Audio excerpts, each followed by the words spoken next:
귀한 주일을 허락하신 하나님의 은혜에 감사드리고 오늘도 예배 자리에 나오신 사랑하는 성도님들을 환영합니다. 하나님의 크신 은혜가 우리 예배 가운데 여러분들이 살아가는 일상의 삶의 자리에도 함께 하시기를 간절히 소원합니다. 같이 일어나셔서 하늘의 문을 여셔서 찬송하시며 예배 보좌 앞으로 함께 나아가겠습니다.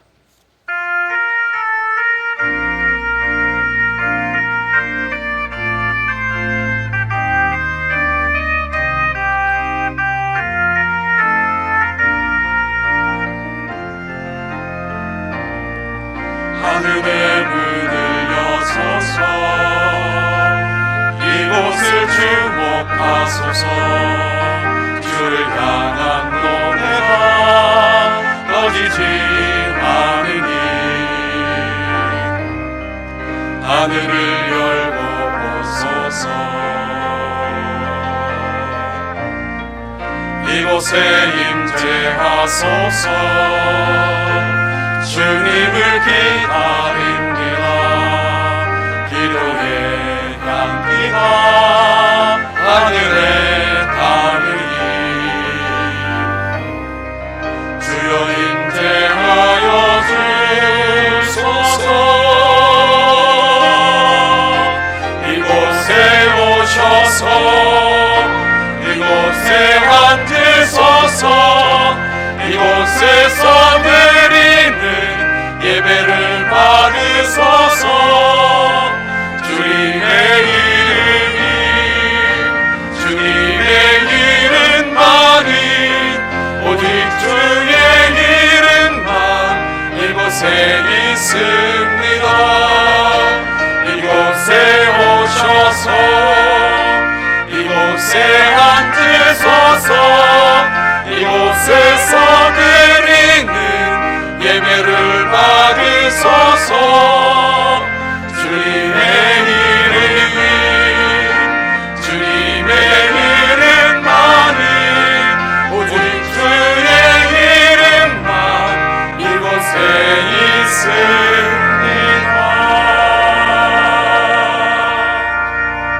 여호와께서 이같이 이르시되 은혜의 때에 내가 내게 응답하였고 구원의 날에 내가 너를 도왔도다. 내가 장차 너를 보호하여 너를 백성의 언약으로 삼으며 나라를 일으켜 그들에게 그 황무하였던 땅을 기업으로 상속하게 하리라. 내가 잡혀있는 자에게 이르기를 나오라 하며 흑암에 있는 자에게 나타나라 하리라. 그들이 길에서 먹겠고 모든 헐벗은 산에도 그들의 풀밭이 있을 것인즉 그들이 줄이거나 목마르지 아니할 것이며 더위나 볕이 그들을 상하지 아니하리니 이는 그들을 긍휼히 여기는 이가 그들을 이끌며 샘의 근원으로 인도할 것이미로다. 아멘.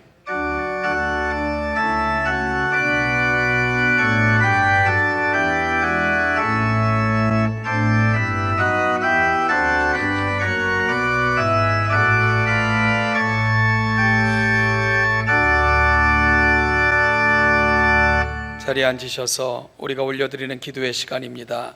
지난 한 주를 돌아보며 성령의 임재를 기대하며 우리 한 주를 맡기는 기도의 시간을 하나님 앞에 올려드리기 바랍니다. 같이 기도하겠습니다.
사도신경으로 우리의 신앙을 함께 고백합니다. 나는 전능하신 아버지 하나님 전지의 창조주를 믿습니다. 나는 그의 유일하신 아들 우리 주 예수 그리스도를 믿습니다. 그는 성령으로 잉태되어 동정녀 마리아에게서 나시고 본디오 빌라도에게 고난을 받아 십자가에 못 박혀 죽으시고 장사된 지 사흘 만에 죽은 자 가운데서 다시 살아나셨으며 하늘에 오르시어 전능하신 아버지 하나님 우편에 앉아 계시다가 거기로부터 살아있는 자와 죽은 자를 심판하러 오십니다. 나는 성령을 믿으며 거룩한 공교회와 성도의 교제와 죄를 용서받는 것과 몸의 부활과 영생을 믿습니다. 아멘.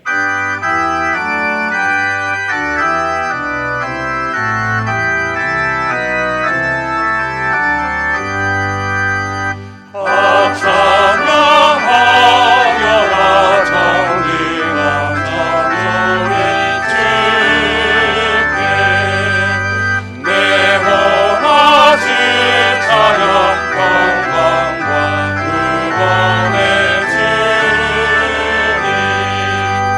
성도들아 주 앞에 이제 나와 즐겁게 찬양하여라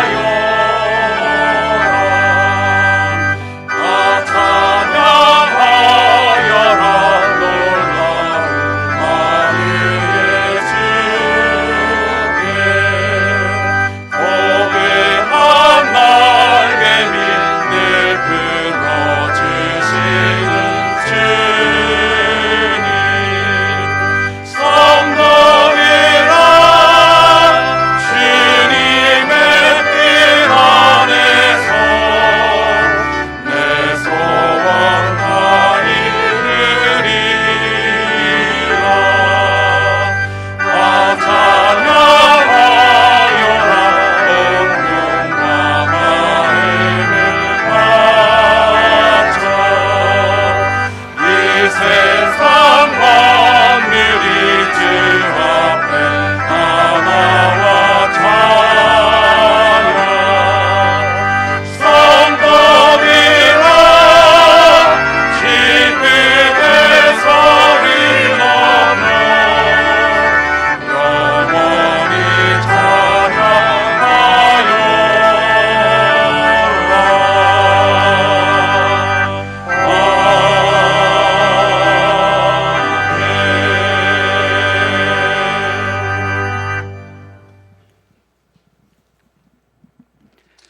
존귀하신 아버지 하나님, 참 아름다운 계절에 모든 성도님들을 사랑하시어 주님의 은혜로 한 주간도 지켜주시고 이 시간 아버지 앞에 나와 예배 드리게 하심을 감사드립니다.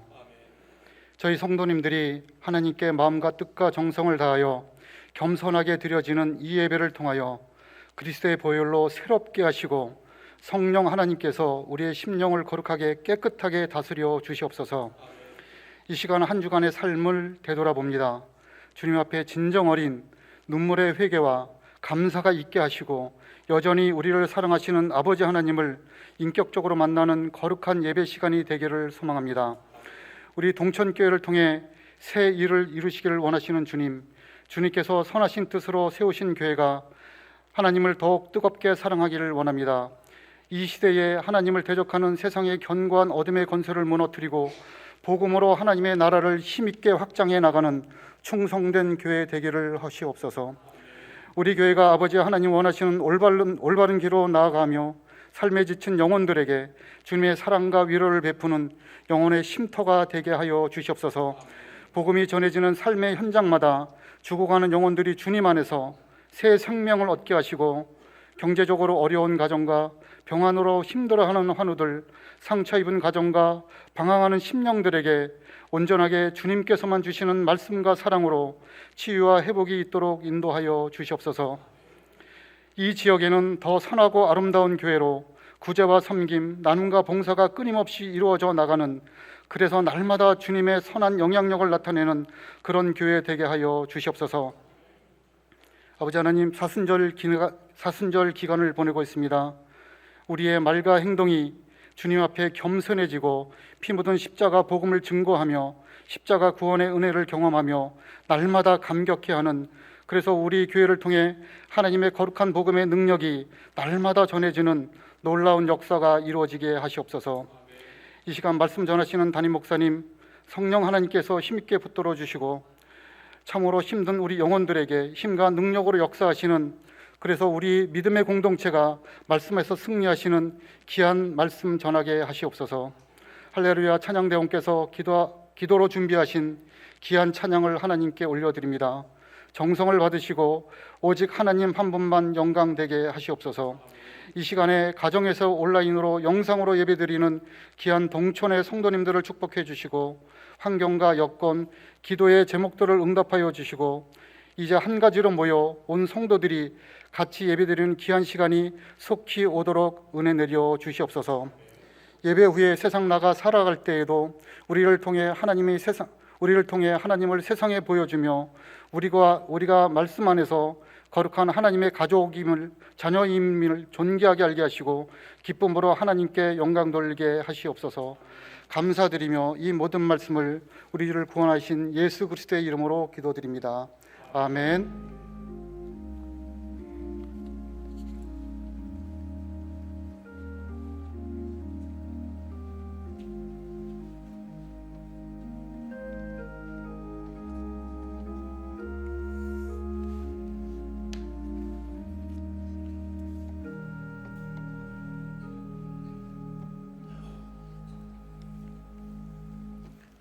우리의 신앙을 고백합니다. 321장 1절 찬송하시며 준비하신 예물 하나님 앞에 올려드리겠습니다.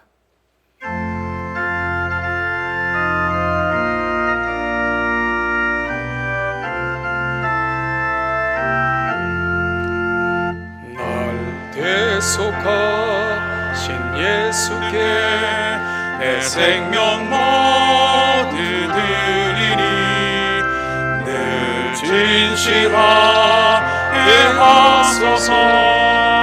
내 구주 예수여, 나 구주 위에 살리라.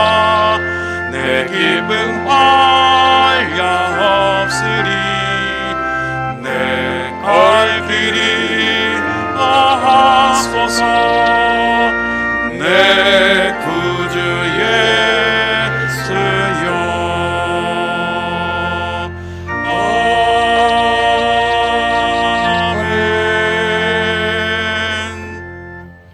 하나님 아버지, 우리 사랑하는 성도들이 주를 사랑하는 마음을 담아 정성껏 올려드린 귀한 예물 기쁘게 받아주시고 아들을 이 땅에 보내시기까지 그토록 소원하셨던 하나님 나라의 아름다운 복음이 이 땅에 전해져 많은 사람들이 구원 얻는 일에 귀하게 사용되는 복된 예물 되기를 소원합니다.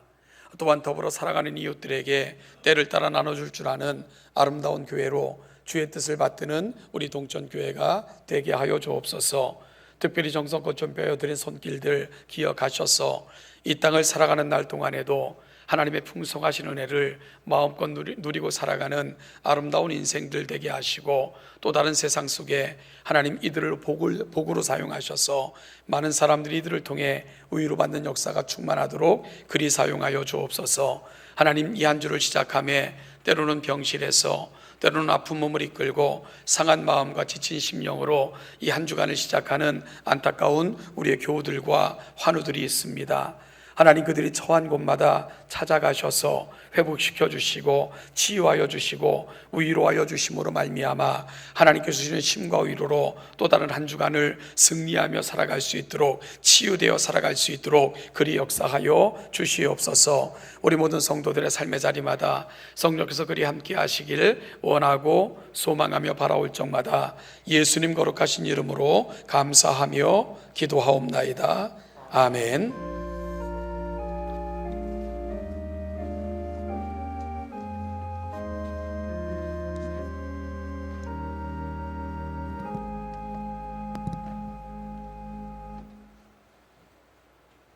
교회 소식을 알려드리겠습니다. 예배 안내입니다. 좌석수 20% 대면 예배를 시행함에 따라서 예배를 다음과 같이 안내합니다. 주일 예배는 오전 7시 30분, 9시, 11시로 진행되며 유튜브로 신길동 동천교회를 치시면 실시간으로 영상으로 볼 수 있습니다. 주일 오후 찬양 예배는 가정 예배로 드리도록 하겠습니다. 3일 기도회, 새벽 기도회는 대면 예배로 진행하시고 오후 7시 30분, 그다음 새벽 예배는 월요일서부터 금요일까지는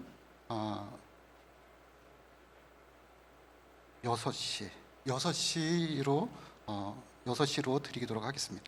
토요일 날은 6시 30분으로 예배를 드리도록 하겠습니다. 금요 예배는 동청 라이브 방송으로 대체를 합니다. 온라인 헌금 계좌는 주보를 참조하셔서 편리하신 대로 이렇게 기록해 주셨으면 고맙겠습니다. 교사대학 안내입니다. 4학기 과정으로 2년 동안 실시되고 4학기 수료회에는 종교사 자격증을 수여하게 되겠습니다. 어제부터 개강을 하였고 격주로 토요일 6회간 진행합니다. 줌 및 일부 대면 예배로 양육실에서 진행하겠습니다. 시간은 오전 10시 30분서부터 오후 12시 30분입니다. 자세한 내용은 프린트물을 참조해 주셨으면 고맙겠습니다. 동청 라이브 방송센터 방송 시작이 이번 주 금요일 3월 26일 오후 8시에 실시가 됩니다. 내용은 대담, 찬양, 신앙상담, 기도 메아리 등 다양하게 하겠습니다. 말씀드린 것처럼 유튜브 동청교회 이렇게 치시면 같이 은혜를 나눌 수 있습니다. 새벽 기도회 시간 변경을 다시 말씀드리겠습니다. 월요일서부터 금요일 오전 5시 30분에서 오전 6시로 한 번으로 변경됐습니다. 토요일 날은 6시 30분에 드리도록 하겠습니다. 새벽 기도에 반주자를 모집을 합니다. 우리 반주자가 지금 안 계셔서 육성으로 드리고 있는데 새벽 기도회 시 피아노 반주자로 봉사하실 분을 모십니다. 원하는 요일, 주간 이렇게 기록하셔서 많이 지원을 바라겠습니다. 기도하시면서 지원하셨으면 대단히 고맙겠습니다. 교회 소식을 마치겠습니다. 네, 우리 장로님께서 광고하신 것처럼 내일부터는 새벽 기도 시간이 월요일부터 금요일까지는 5시 반으로 토요일은 6시 반으로 변경하여 실시되고요. 또 영상을 제공하게 됩니다.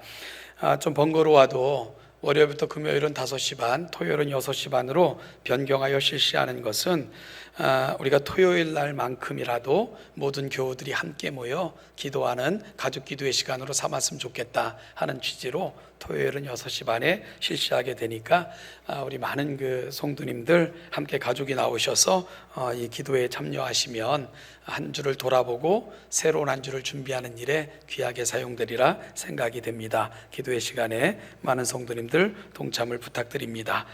새 가족을 만나는 시간입니다. 우리 화면을 통해서 새 가족을 만나시겠습니다. 박지원 성도님이시고요. 3월 14일 등록하셨고 목장은 양천 목장, 선교회는 마르다 선교회에 소속되어 계십니다. 인도자는 노수덕 권사님의 인도로 교회 등록해 주셨습니다. 우리 박지원 성도님 동천의 가족 되신 거 진심으로 환영하고요. 우리 해당되는 목장 그리고 선교회에서는 그리고 모든 성도님들은 화면을 통해 만나는 얼굴 기억하시고 반갑게 영접해 주시고 복된 믿음의 교제가 우리 가운데 충만하기를 소원합니다. 오늘도 처음 나오셔서 동천교회에서 신앙생활 함께 원하시는 분 예배 후에 2층에 새가족 영접실이 준비되어져 있습니다. 복된 만남이 우리 가운데 늘 충만하기를 간절히 소원합니다. 한 주를 시작하며 우리 동천 가족의 이름으로 또 시작하게 하시 하나님께 감사드리며 이 마음을 담아 옆 사람 좀 축복했으면 좋겠습니다. 한 주도 행복하시고 건강하시길 바랍니다. 같이 축복하죠.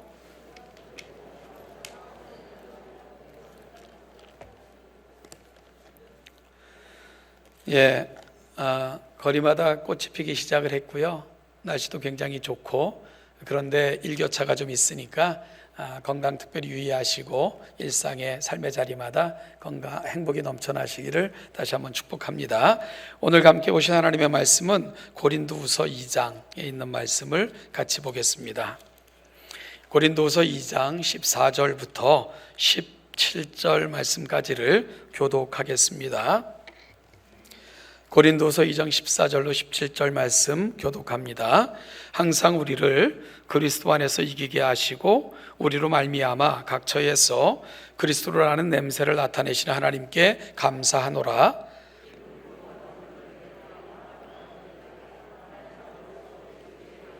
이 사람에게는 사망으로부터 사망에 이르는 냄새요, 저 사람에게는 생명으로부터 생명에 이르는 냄새라. 누가 이 일을 감당하리요?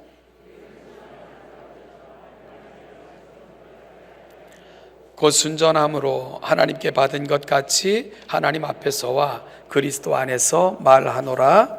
아멘.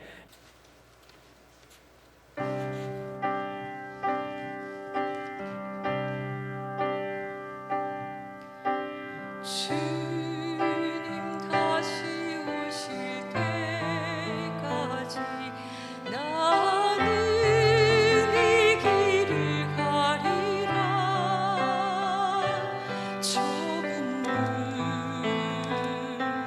좁은 길 나의 십자가 지고 나의 가는 이 길 끝에서 나는 주님을 보리라. 영광의 내 주님 나를 맞아주시리. 주님 다시 오실 때까지 나는 일어나 달려가리라. 주의 영광 온 땅 덮을 때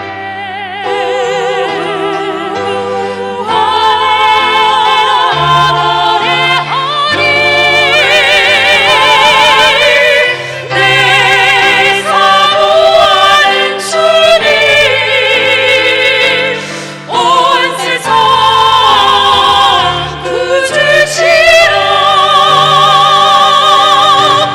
내 사모하는 주님 영광의 왕이시라.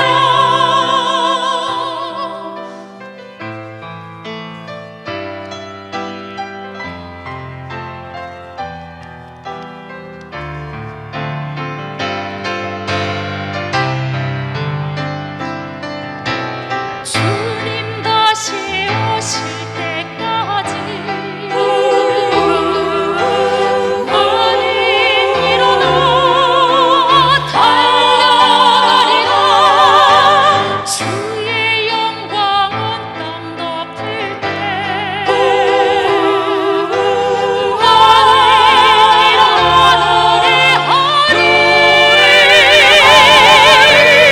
내 사모하는 주님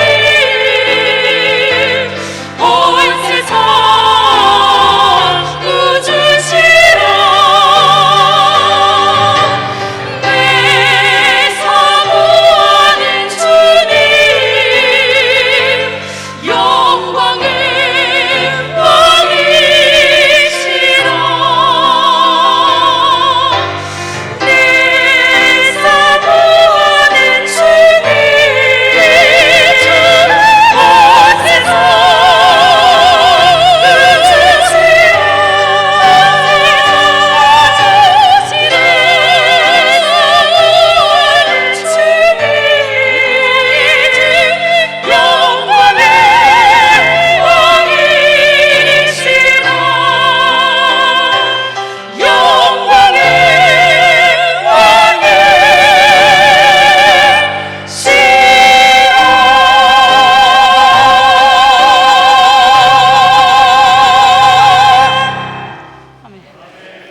귀하고 아름다운 찬양 대단히 감사합니다.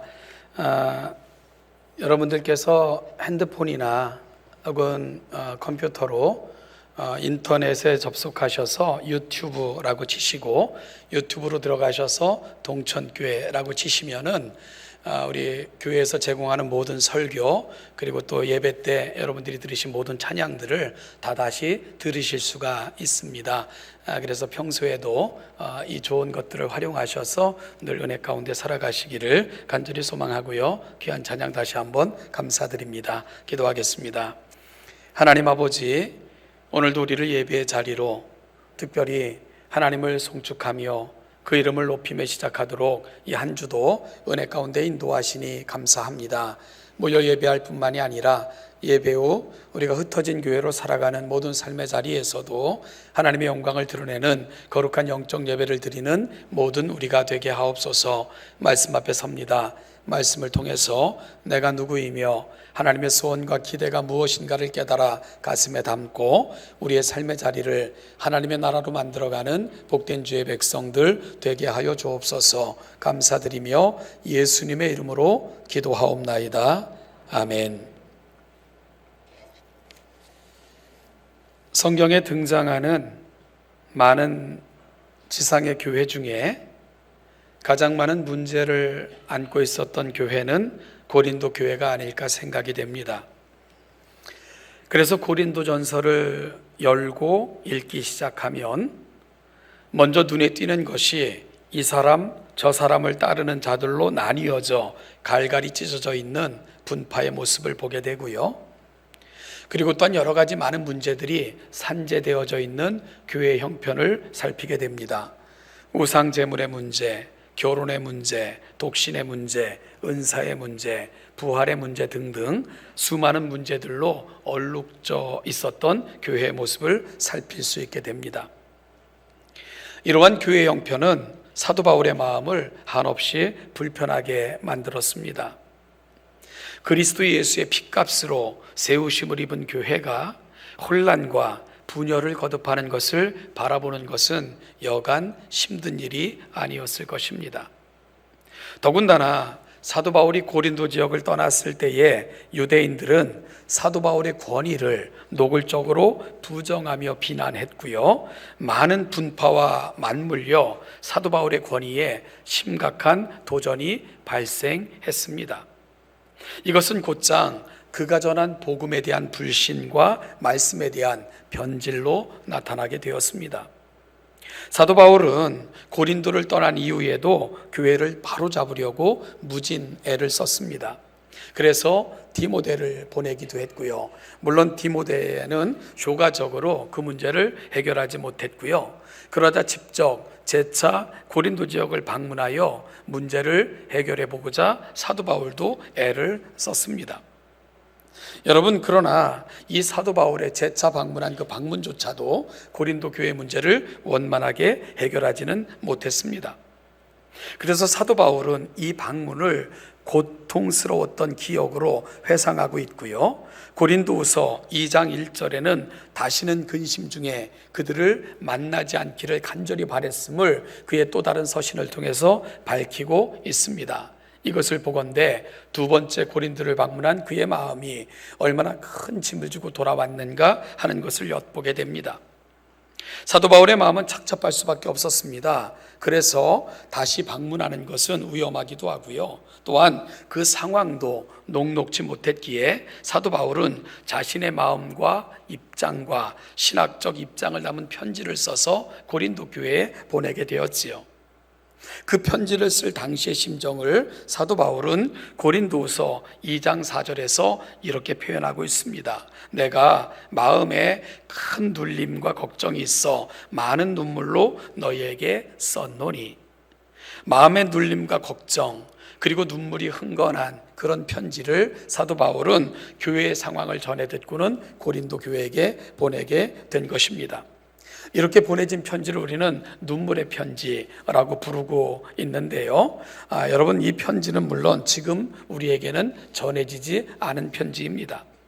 그러나 전해지지 않았다고 할지라도 우리가 유추해 보건대 사도 바울의 언급을 통해 볼 때에 교회 형편과 자신에 대한 오해, 무엇보다도 복음이 훼손되는 것을 아프게 여겼던 사도 바울이 이와 같은 것들을 내용으로 담아 눈물로, 때로는 경계로, 권면으로 고린도 교회에 그 마음을 담아 보냈던 편지가 지금은 우리에게 전해지지 않았지만 눈물의 편지의 내용이었을 것입니다.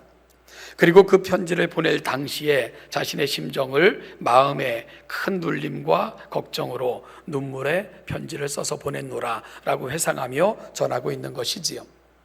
이 편지에는 잘못된 길로 가는 교회에 대한 우려와 자신에 대한 오해에 대한 변명, 잘못된 판단으로 신앙의 본질로부터 떠나고 있는 교회를 아프게 책망하며 또한 권면하는 내용으로 이 편지의 내용이 꾸며져 있었을 것이고요. 편지를 보낸 사도 바울은 초조하게 그 편지가 어떤 영향을 미쳤을까를 기대하며 초조한 마음으로 그 결과를 기다리게 됩니다. 그래서 사도 바울은 다시 재차 디도를 고린도 교회에 파송하게 됐고요. 디도가 고린도에 파송되어 돌아오는 시간까지 사도 바울은 전전긍긍하며 그가 가지고 올 소식에 눈이 빠져라 기대하며 귀를 그쪽에 열어놓고 디도를 기다리고 있었던 것이 디도가 떠나 돌아오기까지의 사도 바울의 모습이었습니다. 디도를 고린도에 보낼 때 사도 바울은 에베소에 거하고 있었는데요, 에베소에 앉아서 기다리고만은 없었던 것 같아요. 그래서 고린도후서 2장을 읽어보면 그는 드로아라는 곳으로 사역지를 옮겼고요. 드로아는 터키의 동쪽 끝에 있는 바다만 지나면 유럽에 이르는 그 지역이 드로아 지역입니다. 그리고 그곳에서도 마음이 놓이지 않았던 사도 바울은 다시 바다를 건너 마게도냐 지역으로 또한 사역지를 옮기게 됩니다. 이런 경로는 점점 고린도 지역을 향해 가까이 나아가고 있음을 보여주고 있는 것이지요. 그러다가 그는 마게도냐에서 드디어 파송했던 디도를 만나게 됩니다. 디도가 고린도 교회로부터 돌아와서 마게도냐에서 반갑게 사도 바울과 만난 것이지요. 여러분, 그러면 마게도냐에서 만난 디도, 그가 고린도 지역에서 가져온 소식은 무엇이었을까요? 물론 자세한 내용은 모릅니다. 그러나 디도로부터 온 소식을 전해 들은 사도 바울이 다시금 고린도 교회에 보낸 편지가 있는데 바로 그 편지가 고린도 후서가 되는 것입니다.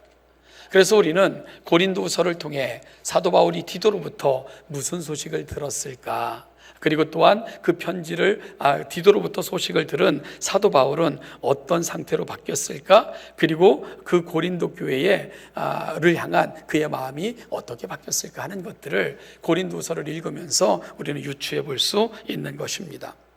그래서 그 디도로부터 소식을 듣은 사도 바울이 고린도 교회에 대해서 어떻게 생각했을까? 오늘 본문의 시작은 어찌 보면 디도를 만난 이후 사도 바울이 보여줬던 그의 반응의 성격을 지니고 있는 본문이 오늘 본문으로 함께 삼아 읽은 고린도후서 2장 14절로 17절 말씀이 되는 건데요, 17절 말씀 다시 한번 같이 읽어볼까요? 우리 14절 같이 한번 읽어보겠습니다. 시작. 항상 우리를 그리스도 안에서 이기게 하시고 우리로 말미암아 각처에서 그리스도를 아는 냄새를 나타내시는 하나님께 감사하노라. 감사가 회복되고 있는 것을 발견하게 됩니다. 큰 감사가 그의 가슴으로부터 울려 나오고 있음을 보게 됩니다. 디도가 전한 소식, 교회는요 자신들의 잘못을 깨닫게 되었고 사도 바울을 오해했음에 대해 미안하게 생각하고 있음을 전해 주었습니다. 잘못된 가르침을 일삼고 분파를 일삼던 자들을 교회로부터 쫓아내었다는 사실과, 그리고 또한 신학적으로 그들을 혼선케 만들었던 사람들로부터 깨끗이 떠나 그들을 깨끗하게 했다는 그런 소식을 디도로부터 사도 바울은 듣게 된 것입니다. 여러분, 디도를 떠나보내고 편지를 보낸 이후에 사도 바울의 마음은 항상 사도 바울은 한시도 편안하지 못했습니다. 노심초사 그곳을 향하여 귀를 열어놓고 소식만을 기다렸던 사도 바울에게는 실로 감격스러운 소식이 아닐 수 없었습니다. 이때의 심정을 사도 바울은 고린도후서 7장 8절부터 16절에서 보여주고 있는데요. 우리 한번 같이 읽어볼까요? 화면을 통해 본문을 띄워드리겠습니다. 저와 같이 고린도후서 7장 8절로 16절까지를 교독해보죠. 그러므로 내가 편지로 너희를 근심하게 한 것을 후회하였으나 지금은 후회하지 아니함은 그 편지가 너희로 잠시만 근심하게 한 줄을 알미라.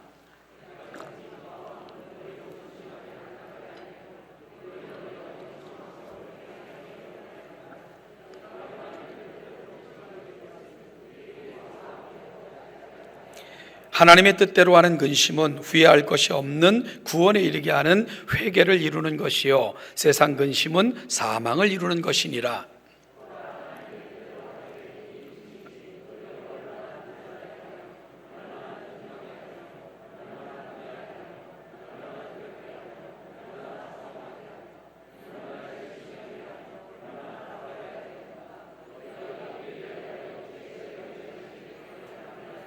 그런즉 내가 너희에게 쓴 것은 그 불의를 행한 자를 위한 것도 아니요 그 불의를 당한 자를 위한 것도 아니요 오직 우리를 위한 너희의 간절함이 하나님 앞에서 너희에게 나타나게 하려 함이로라.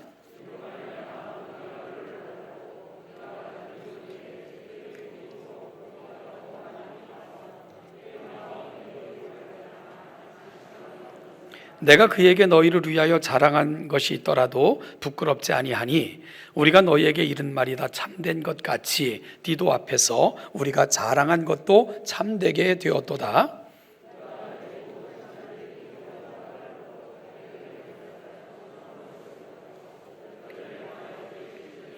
같이 읽죠. 내가 범사에 너희를 신뢰하게 된 것을 기뻐하노라. 아멘. 근심과 걱정에서 기뻐하고 감사하고 감격해하면서 지난 날을 다시 이야기하며 그 사실로 인하여 하나님 앞에 감사하는 사도 바울을 오늘 본문을 통해 만나게 됩니다. 사실 사도 바울은 눈물의 편지라 명명되어진 그 편지를 보낸 후 후회하기도 여러 번 했습니다. 혹시 이것으로 인하여 그들의 마음이 상하게 되면 어쩌나, 내가 보낸 편지 때문에 그들이 더 불편하게 된 것은 아닐까? 내 입장만 드러내고자 이런 행동으로, 내 입장만 드러내고자 하는 행동으로 그들이 오해해서 더 마음에 불편하게 되지는 않았을까? 내 편지로 말미암아 그들이 더 큰 근심 가운데 거하게 된 것은 아닐까? 사실 편지를 보낸 이후 사도 바울의 마음은 그리 편안하지 않았습니다. 그런데 디도로부터 들려온 소식은 그들이 잘못으로부터 돌이켜 회개했다는 내용이었습니다. 오히려 그들이 사도 바울을 근심하게 만든 것에 대해서 진심으로 걱정하며 근심하게 되었음을 전해 주었습니다. 그리고 다시는 이러한 일을 범하지 않겠노라고 그 잘못으로부터 그들을 깨끗하게 한 사실을 전해주며 그들이 온갖 혼잡한 것으로부터 떠났음을 알려주었습니다.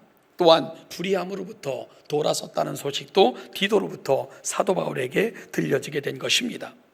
이로 인하여 사도 바울은 큰 위로를 얻게 되었고요, 근심과 걱정 가운데서 해방되어 기쁨과 감사를 회복할 수 있게 된 것입니다. 그래서 고린도서를 읽어보면 근심 가운데서 해방되어 다시금 기쁨이 도래하고 감사가 넘쳐나 교회를 향해 그 애틋함을 전하는 사도 바울의 마음을 다시 들을 수 있는 것, 디도로 말미암아 되어진 소식을 들었던 연유입니다. 저는 이 설교를 위해 고린도후서를 다시 한번 처음부터 끝까지 쭉 읽어보는 그러한 시간을 가졌는데요, 전에는 무심히 지나쳤던 단어들이 제 눈에, 제 가슴에 너무나도 선명하게 드러나고 간직되어지는 경험을 하는 특별한 순간을 접하게 됐습니다. 그래서 오늘은 여러분과 함께 특별한 작업을 한번 해볼까 하는데요, 제가 방송실에 이 본문은 부탁을 안 했습니다. 그래서 한번 여러분 성경을 펼쳐보시지요. 고린도후서 1장으로 한번 가보겠습니다. 고린도서 1장 1절부터 7절을 저와 여러분들이 교독하게 되실 것입니다. 이 본문을 교독하는 가운데 어떤 단어로, 어떤 마음으로 사도 바울은 그의 마음을 전하고 있는가를 깊이 묵상하며 찬찬히 읽어보시기 바랍니다. 제가 먼저 1절 읽죠. 하나님의 뜻으로 말미암아 그리스도 예수의 사도된 바울과 형제 디모데는 고린도에 있는 하나님의 교회와 온 아가야에 있는 모든 성도에게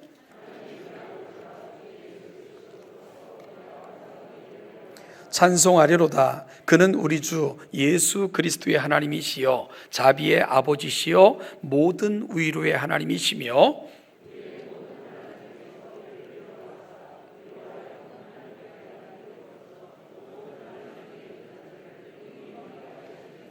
그리스도의 고난이 우리에게 넘친 것 같이 우리가 받는 위로도 그리스도로 말미암아 넘치는도다.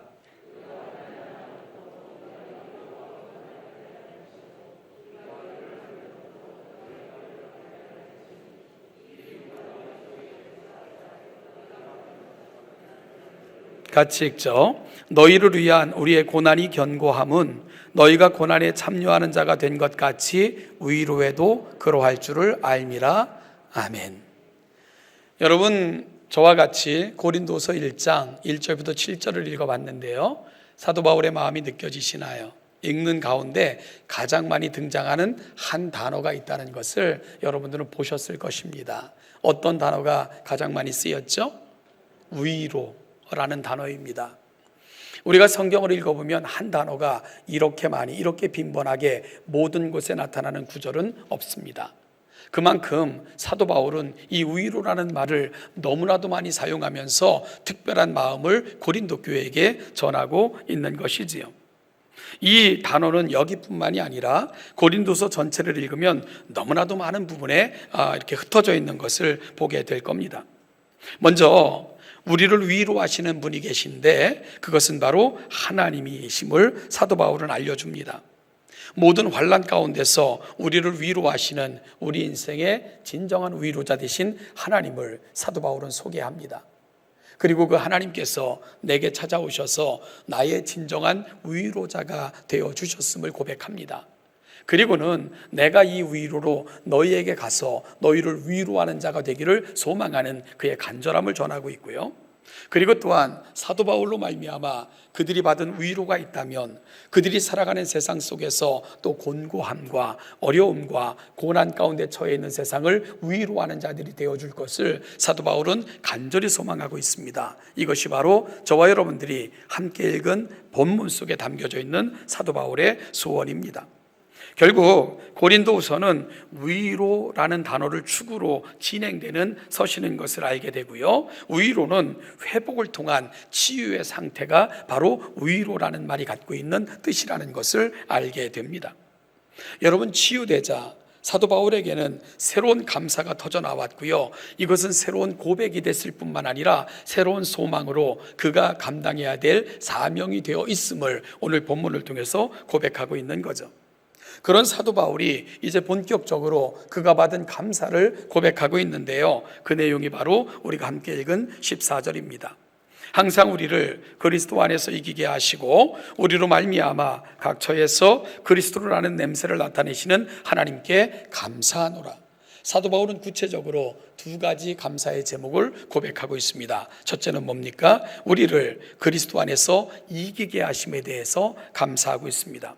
그리고 또 한 가지는 우리로 말미암아 각처에서 그리스도라는 냄새를 나타내시는 하나님께 감사하고 있는 것을 보게 됩니다.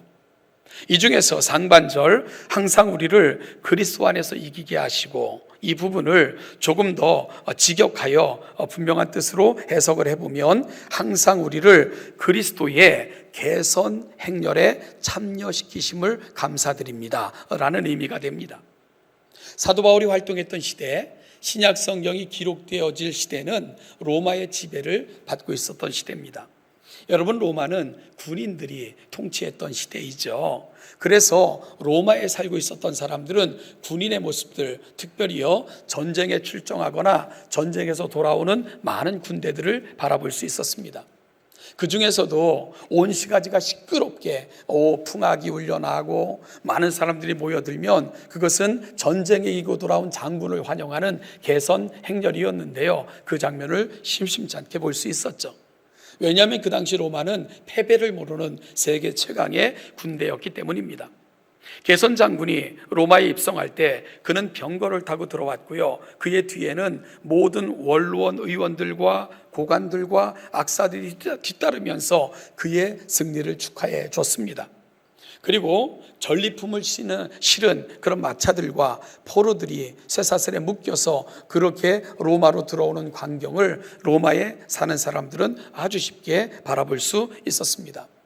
어찌 보면 사도 바울은 흔히 볼 수 있었던 광경, 개선 장군의 개선 행렬 장면을 염두에 두면서 오늘 하나님께서 교회에게 주신 그 위대한 승리를 노래하고 있는 것이 본문을 통해 표현하는 방식일 것입니다. 마치요, 교회도 큰 전쟁을 치루었는데 바로 교회는 영적인 전쟁을 치룬 것입니다. 그 영적인 전쟁에서 교회가 패배했다면 교회는 산산조각 났을 것이고 심각한 어려움이 찾아왔을 것입니다.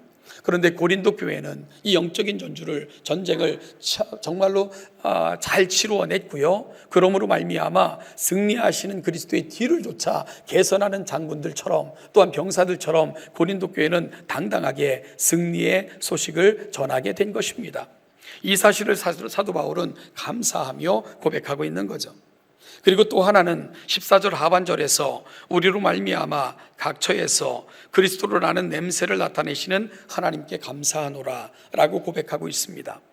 역시 로마 시대에는 개선 장군을 환영하며 그의 명예를 높일 때에 로마의 신들에게 희생 제사를 드렸고요. 그로 말미암아 개선 장군, 개선 행렬이 있을 때는 온 시가지가 향으로 가득 차는 그 향 냄새로 가득 차는 그런 광경을 또한 그들은 쉽게 바라볼 수 있었습니다.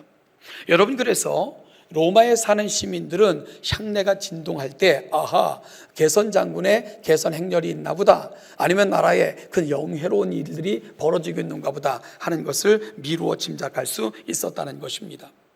오늘 사도 바울은 고린도 교회가 이룬 승리, 마치요 향내가 온 로마를 진동시키듯 그 냄새를 맡은 사람들이 큰 승리를 경험하며 큰 승리에 대해서 그 소식을 전해 그 향을 통해서 알 수 있었던 것처럼 고린도 교회가 보여줬던 그 아름다운 소식은 그 승리에 맞먹는 위대한 소식이었음을 고린도 교회에게 전하면서 기쁨과 감사를 이렇게 표현하고 있는 것입니다. 고린도 교회는 심각한 영적 위협 앞에서 결국은 그리스도와 함께 승리하여 분열을 넘어 영적 승리를 경험할 수 있었던 것입니다.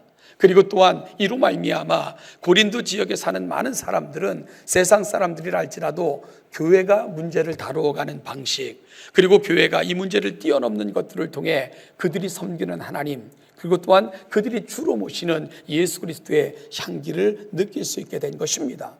이것을 사도 바울은 감사하면서 마치 개선 행렬에 비유하여 고린도 교회가 행한 이 위대함을 칭송하며 감사함으로 하나님께 영광을 돌리고 있는 것입니다. 저는 오늘로 2021년 저희가 함께 진행했던 나를 찾아 떠나는 여행을 마무리하려고 합니다.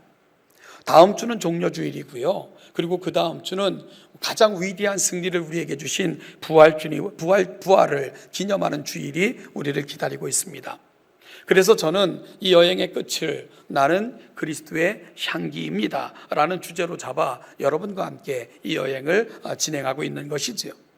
바로 우리 동천교회가 그리스도의 향기로 이 세상이 그 향기를 맡을 수 있게 하는 일에 진하고 아름답게 사용되기를 소망하며 이 주제를 가지고 함께 영적인 순례를 하고 있는 중입니다. 그리고 또한 오늘 한국교회가 세상이 맡게 하는 냄새는 어떤 냄새를 풍겨 그들로 맡게 하고 있을까 하는 것들을 다시 한번 돌아보는 기회로 삼고 싶어 이 주제를 가지고 여러분과 말씀을 나누고 있는 것입니다. 여러분, 교회가 세상에 나타내는 향기가 왜 중요하다고 생각을 합니까? 그것은 15절에서 말씀하고 있는 것처럼 우리가 풍기는 냄새는 구원받는 자들에게나 망하는 자들에게나 하나님 앞에서 그리스도의 향기이기 때문입니다. 우리의 냄새를 통해 어떤 사람은 사망으로부터 사망에 이르기도 하지만 또 어떤 사람들은 생명으로부터 생명에 이르기도 합니다. 결국 우리가 풍기는 향기를 통해 하나님은 사망과 생명의 통로로 저와 여러분들을 사용하실 정도로 우리에게 막중한 사명을 맡겨주신 것입니다. 그래서 사도 바울은 16절에서 누가 이 일을 감당하리요 하면서 우리에게 맡겨진 사명이 얼마나 중차대한 사명인가를 다시 한번 고백하며 심각하게 마음에 담고 있는 것을 발견하게 됩니다. 누가 이 일을 감당하리요? 여러분, 우리는 이 일을 잘 감당하고 있을까요? 사실 오늘 우리가 살아가는 세상, 교회의 모습을 보면 우려되는 지점이 너무나도 많습니다. 여러분, 하나님의 말씀을 빙자하여 어리석은 말과 행실로 하나님은 한 어리석은 인간에게도 꼼짝하지 못하시고 꽉 쥐어 사시는 분인 것처럼 그렇게 만드는 어리석은 시도, 그렇게 하나님의 이름을 망령되이 일컫고 하나님은 힘없고 무능한 하나님인 것처럼 세상의 비웃음거리가 되게 하는 이러한 일들이 우리 주변에 벌어지고 있는 것을 가슴 아프게 바라보고 있습니다. 선교단체라 이름한 자들의 어리석고 비성경적인 행동과 가르침으로 인하여 교회는 비성적이고 비상식적이고 이상한 사교 집단처럼 치부되어지는 안타까운 세상을 우리가 살고 있습니다. 또한 코로나19하에서 보여준 많은 교회들의 정말 잘못된 행동과 가르침으로 말미암아 교회는 미신적이고 저등 종교처럼 취급되어지는 그런 안타까움을 또한 우리는 수시로 자주 경험하며 또한 듣고 있는 것, 우리가 살아가는 지금의 모습입니다. 그래서 세상은 기독교인들을 가리켜 개독교인이라 이렇게 일컬으면서 비난하고 노골적으로 비난하며 그러한 사람들이 점점 많아지고 있는 것이 어찌 보면 지금 우리가 살아가는 세상의 형편입니다. 여러분, 그런데 이것이 어찌 몇몇 사람들의 문제일까요? 여러분, 이것은 교회 전체의 문제입니다. 왜냐하면 이런 것들이 팽배하게 세상 속에 드러날수록 세상에 복음의 길은 막히게 될 것이고요, 사망에 앉아있는 세상을 더 큰 흑암으로 몰아넣을 것이기에 우리는 이러한 현상들을 단순히 넘겨서는 안 되고 큰 경각심을 갖고 오늘 진행되는 이 현상들 앞에 우리 자신들을 내어놓을 수 있어야 됩니다. 여러분, 복음이 막히고 그리고 세상이 교회를 향해서 점점 더 깊은 정말로 그 비난과 또한 교회를 점점 박해하는 그 소리가 높아질수록 우리 자녀들의 신앙의 문제가 걸리게 되는 것이고요. 그리고 또한 우리는 역사 앞에 얼마나 큰 잘못을 저지르고 있는가를, 우리는 복음의 징검다리로 부름받았음에 그 징검다리 역할을 바로 감당하지 못하는 것이 오늘 우리의 모습은 아닌가 걱정스럽게 이 세대를 바라볼 수밖에 없다는 것입니다. 그래서 사도 바울은 오늘 16절에서 누가 이 일을 감당하리요? 라고는 정말로 경각심을 갖고 이 문제를 다루고는 17절에서 이 세상에 진정한 냄새와 향기가 되기 위해서 우리가 가야 될 자리를 17절에서 제시하고 있는 것이지요. 그렇다면 오늘 저는 17절을 읽으면서 말씀을 마무리하려고 하는데요, 우리 17절을 다시 한번 같이 읽어보도록 하죠. 같이 읽겠습니다. 우리는 수많은 사람들처럼 하나님의 말씀을 그 순전함으로 하나님께 받은 것 같이 하나님 앞에서와 그리스도 안에서 말하노라. 아멘. 사랑하는 여러분, 교회를 통해 세상이 생명의 냄새, 그리고 또한 살아계신 그리스도의 향기를 맡을 수 있게 하려면 오늘 우리에게 필요한 것이 무엇일까요? 사도 바울은 다시금 17절에서 교회가 그 역할을 감당하려면 이렇게 가자 하고 권면하고 있는 것을 보게 됩니다. 그것은 바로 다시 순수한 말씀을 붙들자는 것입니다. 말씀의 혼잡함으로부터 우리가 떠나서 순수한 복음으로 다시 돌아가자고 사도 바울은 외치고 있는 것을 우리가 발견하게 됩니다. 사실은요, 한국교회 강단이 너무나도 많이 지저분해진 것을 목사인 나도 부끄럽게 생각을 하고 있고요, 그리고 또한 아주 많은 경각심을 갖고 이 시대를 바라보고 있습니다. 여러분, 그러기 위해서 우리 동점교회 성도님들이 똑똑해지셔야 됩니다. 여러분들이 설교, 듣는 말씀 가지고 여러분들의 신앙생활의 모든 근거로 삼아서는 결코 안 되십니다. 제가 누누이 말씀드리지만 목사의 설교는 오류가 없는 게 아니에요. 목사의 설교는 정확무후하지 않습니다. 목사의 설교 속에는 많은 오류가 있어요. 우리도 최선을 다해서 그렇게 안 하려고 노력하며 말씀을 철저하게 준비하지만 그럼에도 불구하고 목사의 설교는 오류가 있을 수밖에 없어요. 그래서 목사의 설교가 여러분 신앙의 표준이며 여러분 신앙의 푯대가 돼서는 안 됩니다. 우리 신앙의 유일한 푯대, 우리 신앙의 유일한 잣대가 있다면 그것은 오류가 없고 정확무후하며 시대가 변화도 변치 않는 유일한 한 가지, 하나님의 말씀이어야 됩니다. 하나님의 말씀만이 오류가 없고요, 하나님의 말씀만이 우리를 오류로부터 보호합니다. 하나님의 말씀만이 시대가 변화해도 변하지 않는 유일한 진리이고 우리가 붙들 푯대라는 것을 여러분들은 분명하게 깨달으셔야 됩니다. 그래서 강단에서 헛된 말이 나오지 않도록 여러분들께서 그 방패가 되어야 되는 것이고요, 경성하여 정말 마음에 큰 부담을 갖고 설교하도록 설교자들을 만들어내야 됩니다. 그것이 바로 동천교회가 가야 되는 방향입니다. 그러기 위해서 여러분 각자가 하나님의 말씀 앞에 서야 됩니다. 하나님의 순수한 말씀을 사모하며 그 말씀을 가슴에 담으셔야 돼요. 그렇게 함으로 우리 동천교회가 정말 바른 말씀만이, 순수한 말씀만이 증거되어지는 교회가 되도록 함께 노력하며 만들어 가야 됩니다. 그래야지만 그리스도의 향기가, 하나님께서 우리에게 맡겨주신 분명한 사명이, 그 분명한 사명이 우리 동천교회를 통해 세상에 증거될 수 있기 때문입니다. 그리고 또 한 가지를 사도 바울은 제시합니다. 하나님 앞에서와 그리스도 안에서 말하노라 라고 이야기하면서 우리가 살아가는 모든 삶의 자리가 하나님 앞에서 살아가고 있다는 것과 우리는 그리스도 안에 있다는 사실을 놓치지 말고 살아라 하는 것을 사도 바울은 고린도 교회가 생명에 이르는 냄새를 풍기는 교회가 되기 위한 조건으로 제시하고 있는 것, 역시 우리도 놓치시면 안 됩니다. 그래서 저는 이를 위해 두 가지를 제안합니다. 사랑하는 여러분, 생명에서 생명에 이르는 냄새가 되기를 소망하며 그리스도의 향기가 되기를 원한다면 이 두 가지를 오늘 마음에 담을 수 있기를 바랍니다. 하나는 예배하는 삶과 말씀을 가까이 하는 삶을 힘써주시고 헌신하는 우리 동천교회가 되어달라는 부탁입니다. 하나님 앞에 예배하는 순간을 소중히 여기시고요, 그리고 또한 우리 전교인이 함께하는 큐티 운동뿐만이 아니라 하나님의 말씀을 배우고 읽을 수 있는 시간들을 소중히 여겨서 하나님의 말씀이 여러분 속에 담기도록 날마다 말씀 앞에 여러분들을 세우시는 우리 동천교회 모든 성도들 되시기를 간절히 소원합니다. 여러분, 그리고 그 말씀이 우리 가운데 풍성히 역사하도록 우리가 살아가는 모든 삶의 자리에서 그 말씀이 푯대가 되고 그 말씀이 우리 삶의 자리에 우리가 드러낼 향기가 되도록 우리 마음속에 담는 일, 우리가 함께 해내셔야 될 이 시대의 사명입니다. 그리고 또 한 가지는 기도하는 삶을 생활화해달라는 부탁을 저에게도 그리고 여러분들에게도 드립니다.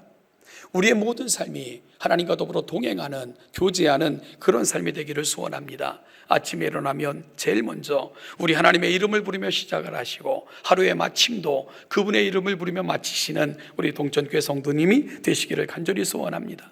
여러분, 하루를 시작함에 하나님께 내 인생을 맡기고 맡겨진 일과를 위해 여러분들 현관문을 나서기 전 신발을 신을 때에 기도하시는 거예요. 하나님, 이 신발을 신고 내가 문을 나섭니다. 내게 맡겨진 나의 삶의 자리로 들어갑니다. 내가 걷는 모든 발걸음, 내가 옮기는 한 걸음 한 걸음이 하나님과 동행하는 발걸음이 되게 하여 주십시오. 내가 살아가는 모든 삶의 자리를 진실함과 정직함으로 살아낼 뿐만이 아니라 하나님이 늘 나와 동행하시는 것을 한시도 놓치지 않는 내 오늘 하루의 삶이 되게 하옵소서. 기도하시며 신발을 신고 현관문을 나서시는 여러분들이 되시기를 간절히 소원합니다. 여러분, 하루를 살아갈 때에 지치고 힘들 때, 때로는 마음에 분노가 있을 때, 사람과의 관계가 흩어질 때 잠시 멈추시고 눈을 감고 하늘을 바라보시는 여러분들이 되셨으면 좋겠어요. 주일날 함께 나눴던 말씀들, 오늘 내가 큐티를 통해서 내 마음속에 담았던 말씀들 다시 한번 머릿속에 되새기면서 하나님은 이럴 때 내게 무엇을 요청하실까? 이런 순간에 나는 어떻게 살아야 될 것인가를 다시 한번 묵상하는 가운데 하나님의 시선, 하나님의 눈, 그분의 마음으로 순간순간들을 결정해 나가시는 우리 동천의 모든 성도들 되시기를 소원합니다. 하루를 마치고 현관문을 열고 신발을 벗을 때에 오늘 하루가 주님과 함께 동행했던 하루임을 감사하시며 가정으로 다시 돌이키셔서 또 다른 이 평안의 자루로 인도하심에 감사하시는 여러분들이 되시기를 바랍니다. 하루를 마치시고 잠자리에 들기 전에 오늘 하루를 돌아보면서 정말 하나님 앞에 합당하게 행한 것은 없었는지, 오늘 말씀 앞에 합당하게 행한 것은 없었는지를 돌아보면서 다시 한번 기도하시는 가운데 하나님 힘을 주셔서 내일 또 다른 하루를 맡겨주시면 하나님과 더불어 동행하는 하루가 되게 해달라는 간절함을 갖고 여러분 잠자리에 드시고 주시는 힘을 가지고 또 다른 하루를 시작하고 우리의 모든 삶의 자리가 주님과 더불어 주님과 함께 주님이 주시는 힘으로 살아내시는 우리 동천의 모든 성도들이 되시기를 간절히 소원합니다. 결국 우리가 생명에서 생명에 이르는 냄새로 세상이 그 향기를 맡게 하려면 여러분 가장 간단한 것들이 오늘 우리 속에 결심되어져야 되는 것을 놓치지 않았으면 좋겠습니다. 하나님의 말씀을 담기 위해 애쓰시는 것입니다.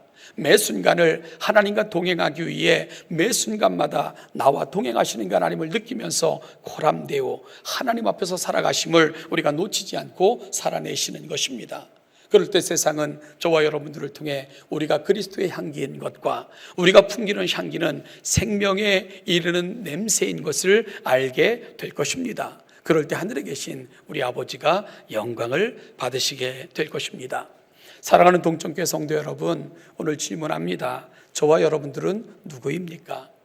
오늘 우리는 이렇게 대답하며 또 한 주간을 남은 생애를 시작했으면 좋겠습니다. 나는 그리스도의 향기입니다. 나로 하여금 세상이 생명에 이르는 냄새를 맡게 하기를 소망하시며 세상에 파송한 나는 그리스도의 향기입니다.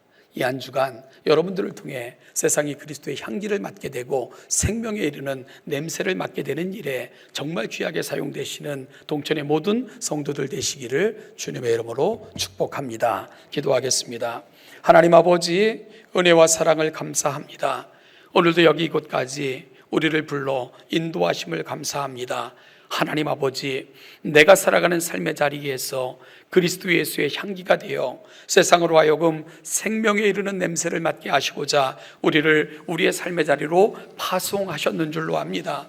아버지, 역겹고 세상에게 외면당하는 냄새가 아니라 세상을 살리는, 그러므로 말미암아 우리를 통해 하나님의 아름다움이 세상으로 하여금 맡게 되는 아름다운 향기로 우리의 삶을 살아내는 하나님의 거룩한 자녀들이 되게 하여 주시옵소서. 감사드리며 예수님의 이름으로 기도하옵나이다.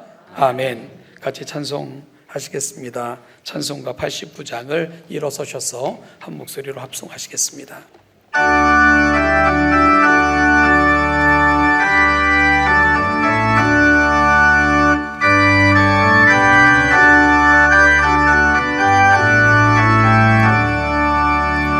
샤론의 건 예수 나의 마음에 거룩하고 아름답게 비소서.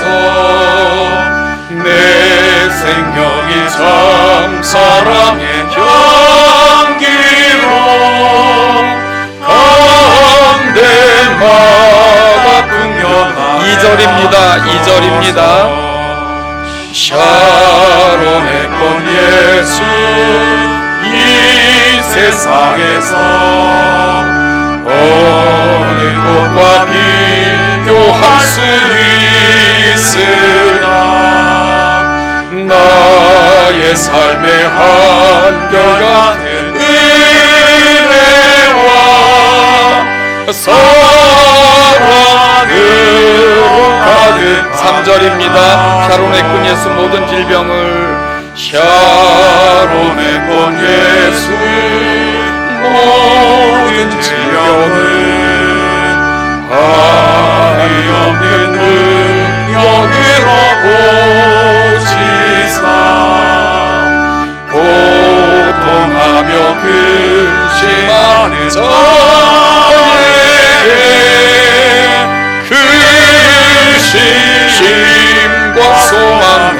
4절입니다. 샤론의 꾼 예수 길 입히소서. 샤론의 꾼 예수 길 입히소서. 주의 영광이 땅 위에 가득해 전함한 빛 주님 앞에 엎드려